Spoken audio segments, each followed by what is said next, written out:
Reflexiones sobre educación a 421 días de pandemia. Hola, mi nombre es Mónica del Rocío Rodríguez Sánchez, soy psicóloga educativa egresada de la Universidad de Guanajuato con maestría en docencia por parte de la Universidad de La Salle Bajío. Además, soy mexicana. Actualmente soy responsable en el área de evaluación y seguimiento docente en la Dirección de Orientación y Desarrollo Educativo de la universidad y me desempeño como facilitadora en el programa de formación del modelo de docencia, además de ser docente a nivel licenciatura en la Facultad de Ciencias Sociales y Humanidades y en la Facultad de Odontología. El día de hoy vengo a platicar un ratito con ustedes, unos 10 minutos. Agradezco a Hernández Rodríguez por la invitación y me da mucho orgullo poder participar en este evento en Brasil y en donde agradezco que algunos de ustedes se tomen el tiempo de escucharme. Me complace participar en estos espacios de diálogo en donde podemos intercambiar experiencias y aprender cada día un poquito más. Muchas gracias. Estamos cerca de volver a la normalidad. El problema es que lo normal nos ha llevado a esto. Ed Young. Vamos a empezar hablando acerca de esta situación en pandemia, platicar un poquito lo que ha ocurrido en México. Ha habido momentos complicados aquí en el país y quisiera platicar un poquito de esta situación, cómo la hemos vivido. Luego, ¿qué reflexiones ha detonado para mí esta situación? Y finalmente, algunas propuestas que me parece podrían ayudar a brindar soluciones, ¿ok? Entonces, para esto, pues vamos a empezar a dialogar y vamos a empezar hablando primero acerca de la situación de qué ha ocurrido desde el año 2020. Llega el año 2020 y bueno, el mundo se detiene. Empezamos a ver que en Asia algo extraño empieza a suceder. En China algo ocurre, gente empieza a morir, la gente se empieza a enfermar. Algo chistoso, es como una gripe, pero es una gripe que nos puede matar y entonces pues empieza a ver como una película apocalíptica, ¿no? Algo extraño, muy, muy extraño. De ahí pues nos parece, pues bueno, es interesante, es importante, pero esta Asia, nosotros vivimos en América Latina, realmente no es algo que vaya a pasar, ¿no? Que nos vaya a llegar. Bueno, ya pasan los meses, empieza a llegar enero, empieza a llegar febrero y ¡zas! La cosa esa extraña empieza a llegar a Europa. Vemos que en Italia la situación es crítica, en España, en Francia las cosas empiezan a complicar, empiezan a tener que meter a la gente a sus casas, la gente ya no sale y bueno, ¿por qué? ¿No? El mundo se empieza a paralizar poco a poco y de pronto estos casos empiezan a llegar a América.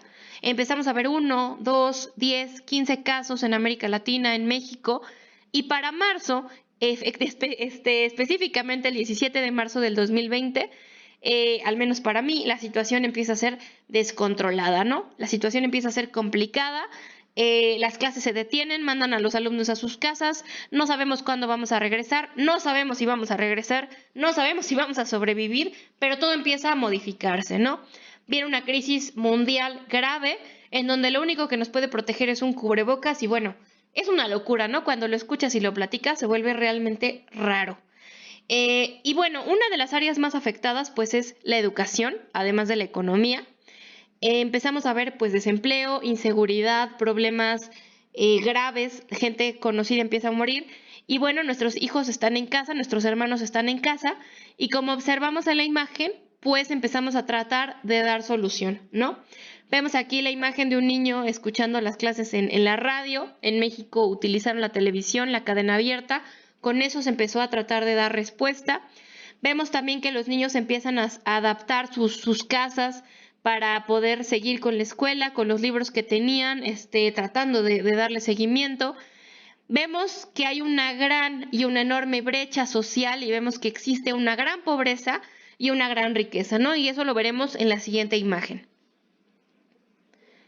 Una de las cosas más graves es que esta emergencia nos hizo darnos cuenta de las grandes debilidades que teníamos y de las grandes diferencias sociales y de la injusticia social. En la imagen de arriba vemos a una chica que tiene todo para poder subsistir esta crisis. Tiene internet, tiene computadora, tiene audífonos, tiene una silla cómoda. Seguramente la escuela en la que estaba tenía ya una plataforma en la que ella ya trabajaba en línea. Y bueno, tiene todo, ¿no? La pandemia para ella va a ser un evento histórico, va a ser algo raro, va a ser algo nuevo, diferente, pero bueno, ella sigue aprendiendo, ¿no? No hay limitantes. En la parte de abajo, por otro lado, vemos a unas chiquitas ahí sentadas afuera de un restaurante en donde su mamá las lleva todos los días a tomar clases y a hacer sus tareas, porque había internet gratis. Y aquí al menos estas niñas tienen computadora. Pero realmente la situación estaba grave porque desafortunadamente había una gran cantidad de personas que no tenían ni computadora ni internet. Los papás tuvieron que hacer hasta lo imposible por obtener créditos para poder sacar computadoras nuevas o poder contratar una nueva línea telefónica, los maestros lo mismo, y entonces pues la brecha se hacía cada vez más grande, ¿ok? Ahora te voy a mostrar esta gráfica que sale aquí. Hace 3 meses, me parece que fue en febrero, el INEGI, el Instituto Nacional de Estadística y Geografía de México, que nos ayuda a hacer aquí como obviamente estadística, que nos ayuda a clasificar, a conocer nuestro país, hizo una encuesta a personas mayores de 18 años, con respecto a su opinión sobre las ventajas y las desventajas de las clases a distancia o virtuales, ¿ok? Y entonces, pues si analizamos las ventajas, nos decían que no se pone en riesgo la salud de los alumnos, que había más convivencia familiar, que bueno, no se gastaba ni en gasolina, ni en pasajes, ni en materiales escolares, que no había tráfico, que había mejores habilidades de autoestudio, y el 12% nos dice que pues no hay ninguna ventaja. Ahora viene lo doloroso y son las desventajas, y aquí es donde dices, ouch, ¿no? El 58%, después de todo el esfuerzo que hicimos los maestros de adaptarnos, dice que no se aprende o que se aprende menos que de manera presencial, que hay una falta de seguimiento al aprendizaje de los alumnos, que hay falta de capacidad técnica o habilidades pedagógicas por padres o tutores y de los maestros para poder utilizar las herramientas, que nos pasamos de la raya los maestros y creíamos que más horas de trabajo era igual a aprendizaje y entonces les dejábamos un exceso de carga académica, que obviamente había condiciones poco adecuadas en casa, no internet, no computadora, violencia doméstica, exceso de ruido y que sobre todo había una falta de convivencia con amigos y compañeros. Me voy a enfocar sobre todo en la primera parte, que es en el no aprendizaje, ¿ok? Pero bueno, antes de enfocarme en este punto, otra de las conclusiones y que no aparece en esta tabla es que desafortunadamente el esquema mental de algunos de los estudiantes no les permitió adaptarse a este tipo de educación a distancia y pensaban que esto no generaba aprendizaje y no lo valoraron como una opción diferente que les exigía adaptación al cambio inminente. Era una crisis. ¿Qué esperaban? Entonces, bueno, el no poder adaptarse se tradujo en deserción y en los niveles de media superior y universidad aquí en México, muchos estudiantes optaron por dejar la escuela e irse a trabajar, o sea, los perdimos. Y bueno, esto nos hizo palpable la falta de autonomía por el estudiante. Si tú no me das todo, yo no estoy dispuesto a dar nada. Y por otro lado, la falta de resiliencia que tenían. No se pudieron adaptar al cambio, ¿ok? Vámonos ahora a las reflexiones que se detonan a partir de este contexto del que hemos platicado. Y bueno, esta parte de la resiliencia y esta parte de la autonomía y esta percepción de los estudiantes de no aprendizaje podría ser que se debiera a que nosotros solo cambiamos el pizarrón por la videollamada.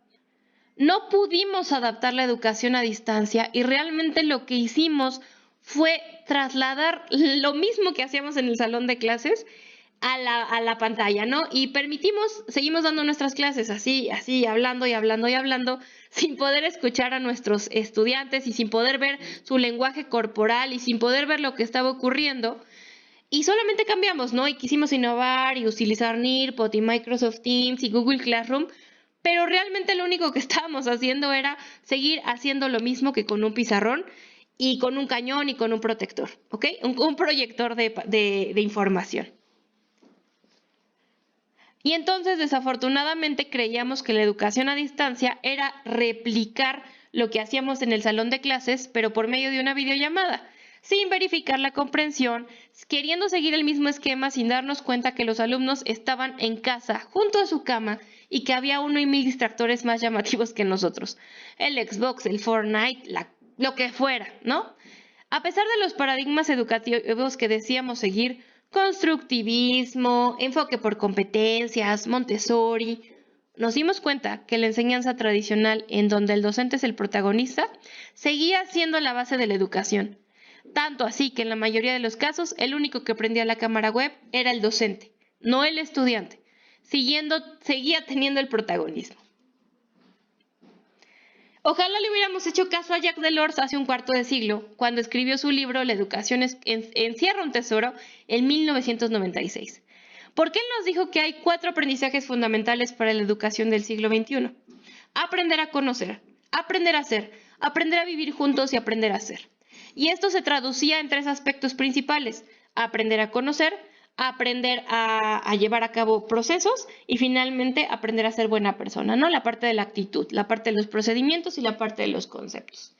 Si nosotros hubiéramos sabido esto, entonces cuando el alumno llegó a casa después de estar con nosotros en unas clases presenciales, él hubiera podido seguir aprendiendo a aprender, ¿no? Hubiera podido seguir aprendiendo por sí mismo, hubiera podido desarrollar cosas, proyectos, hubiera podido aprender a vivir juntos y estos valores hubieran sido palpables en la sociedad, sin abusos en el costo de los cubrebocas, sin llevarme todos los productos de limpieza dejando a los demás sin nada, y los hubiéramos enseñado a ser buenas personas para el mundo en el que vivimos.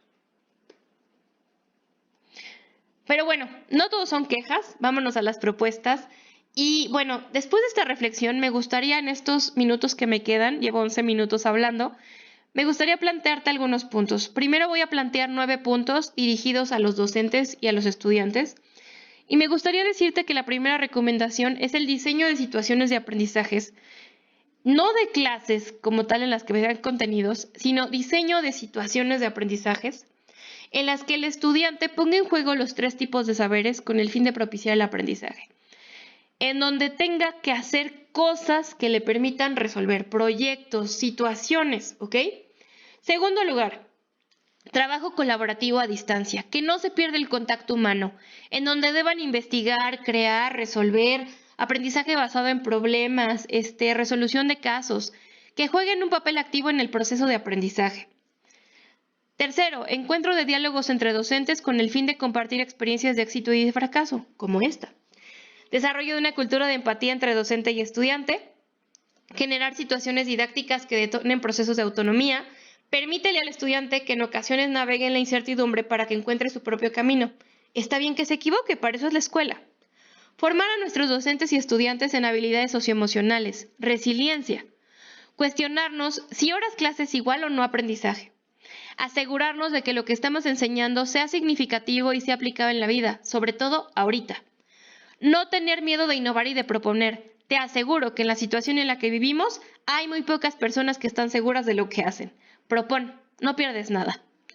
Ahora, para los modelos educativos, para los administrativos, para los directivos, capaciten a los docentes no solo en aspectos tecnológicos, sino en ponerlos al servicio de la educación y en paradigmas en donde el estudiante es el centro del proceso. Asegúrense de que sepan utilizarlos.